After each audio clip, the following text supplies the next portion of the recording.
Hello everybody, welcome back to Real Life Fishing. You might wonder what we're looking at there, huh? We got a roll of Gorilla Tape and a glass of bourbon. So what are we doing? Well, there's one thing that I haven't put in the frame yet. That is string. Yeah, look at that. Today we are going to talk about knots. I'll be honest with you. You get on the forums or the Facebook groups or hell, go on Google and everybody's all much ado about all manner of different types of knots that you need to learn how to tie, right? Gets to be this big, daunting, confusing process. The uni knot and the Berkeley knot and the cinch knot and the improved cinch knot and this knot and that knot and all kind of nonsense, right? Well, really, I only tie 3 knots. That's it.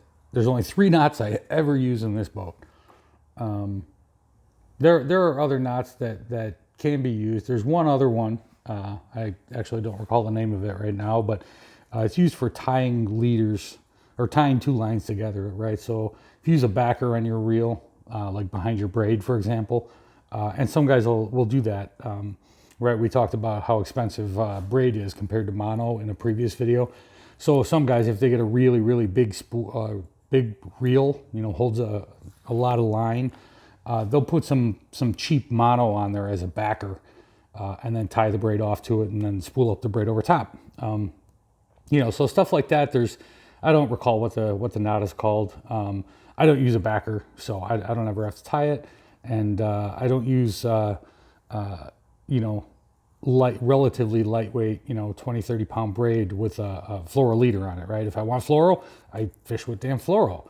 If I'm going to use braid, it's going to be 85 or, 50 pound for bass and, 85 for muskie. And for muskie, I tie on the store-bought leaders that I'll show you that knot. That's one of them.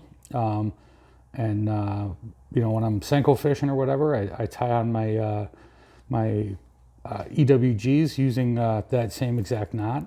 If I tie on a frog or something like that, or I tie on a jerkbait, I use that same exact knot. So really the 3 knots that we're going to cover then are the knot that I use to tie line onto a spool, right? And after I do that, I put a small piece of Scotch tape over that line, over that knot, just to make sure that it doesn't move around. Doesn't have to be very big, and it certainly doesn't have to be duct tape or, Gorilla Tape or anything ridiculous like that, right? Just a small little piece of Scotch tape does just fine. But, and then the third knot that I'm going to show you is the knot that I use to tie on a jig head for crappie fishing, so that the jig can move around freely and have a more lifelike action. But so let's get to it, shall we? So the first knot that I'm going to show you, and what's with the roll of Gorilla Tape, right? Well, I've got this big string here, because I didn't think you guys would, some 550 cord. I didn't think you guys would be able to see if I actually tried to tie these knots using, jigs and tiny little 4-pound fishing line, or worse yet, fluoro, which is practically invisible, right? So I decided that I'm going to use 550 cord, and this roll of Gorilla Tape I had sitting right behind me in the garage, and I looked at it and I said, that'll be perfect because I can use it, this way, right, to simulate a spool, right, and then when I want to simulate the eye of a lure or something, right, I can tie through it this way. So this should work out perfect, right? So we're going to start with the knot that I use to tie on line onto a spool. Right, because when you're getting started fishing, right, you buy a rod, you buy a reel, you buy line. Well, before you can tie the line to a lure, you got to tie the line onto the spool, right? So that's where we're going to start. So this knot is called the arbor knot, if anybody wants to go and Google that. But basically all you're going to do is you're going to take the end of the line and you're just going to tie 1 knot in it. Right? And if it's really thin line, like that 4-pound crappie mono that I use, I'll tie 2 knots here, but make sure they're stacked up so it's a little bit bigger, okay? So we've got our 1 knot, right at the end of the line, and then you would pull that real tight, right? And then trim off this edge or this end here, right? And I'm not going to do that because I plan on reusing this and 550 cord phrase. I don't want to have to melt it, whatever. I'll just take this knot back out of there again after we're done, right? It's easy enough. So, but when you're actually tying this, you would clip the end of that off fairly tight, right? And make sure the knot's tight first, but you know, or tie two for real thin line, and then trim that off, right? So then what you're going to do, right? So if you're on a casting reel, obviously you're going to go around the spool first, right? If you're spooling up a spinning reel, you can just do this loose and then drop it over the spool after, right? So we'll pretend this is a spinning reel, right? That's how I've got this thing laying down. So what we want to do though, right? So you want to take the standing end of your line, right? That's so the end that's still on the spool, or on the spool that you bought it from, not on the real spool, right? And this end that you tied a knot in here, and you want to tie a knot around that standing end, right? But not like this, right? Not so you've got a knot like this. What you actually want to do is you want to tie the knot around that end, right? So we tie a knot like that, right? So we've got a knot at the tag end, and then the standing end is just loose and free to go through that, right? So then what happens is you tighten up this knot, right?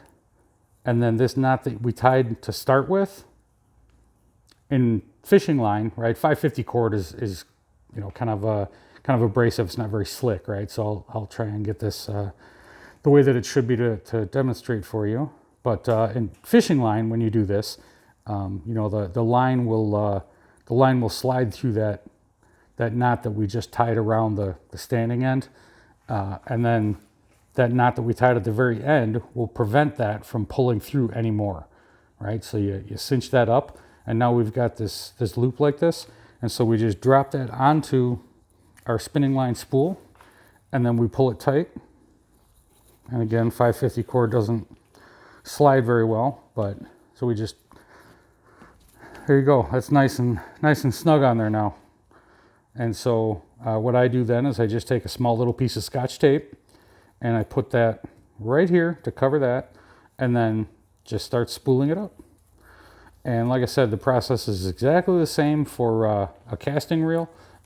You'll just need to, you know, because you can't slide over the spool like we do with a spinning reel here, right, where we just dropped it over top. Because you can't do that, obviously, you know, you'll need to thread that line through the line guide, right? You've got on a casting reel, you got a line guide that goes back and forth, or you know, the level wind, right? So you'll need to thread it through there, and then go down through the bottom of the spool, and then come up, right, and tie it around. But it'd be hard for me to thread 550 cord through a casting reel, so I'm not going to go to all that trouble, right? Besides, it's you know, it's evening. I'm enjoying the drink, and just wanted to show you guys some knots. So we're not going to go to all that trouble here. But so, geez, this is, I guess I'm talking a lot, 8 minutes in. So the next knot that I tie then is called a palomar knot. And I use this for pretty much, like I said, everything else. This knot works great for braid. It will not slide. It's excellent, right? So now we've got the eye of whatever our lure is, right? Or the eye of the leader, right? Or you know, whatever, the hook, right? So we're going to take our line, and we're going to go through our lure, or through the hole on our lure, right? And then we're going to take this end, and we're going to pass it back through again, like this, okay? And then pull some line through, okay? So now, on one end, where the standing end of the line is, right? You've got the standing end and the tag end in one hand, and then the other end, let me get this loop out of here. So this is, there we go. All right, so on one end, right, you've got the standing end and the tag end in one hand, and then the other end, you've got the loop, right, because you turn around and went back through. So what we're going to do is we're going to take the loop end, and we're going to tie a knot around the standing end and the tag end like this, okay? And then the loop end, like this, we're going to bring the lure up through that loop, like this, Okay, and then you just pull this tight, right? And if this were fluoro, you'd want to be sure to wet that line before you do that, right? But that's it then. That knot cinches down nice and tight. Obviously, it kind of looks like hell here with 550 cord, but with fishing line, that knot cinches down nice and tight. That will not come apart. You know, even now here, so you can see just the tag end laying there. I'm yanking on that pretty good. I mean, you can see I'm starting to malform or you know, make the duct tape here a little bit misshapen. That knot will not come apart. Braid will not slide. Like I said, I use that for braid, and I also use that knot for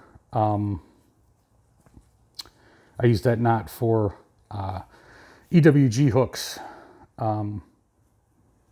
You know, the Gamakatsu 3/0 and whatnot that I use for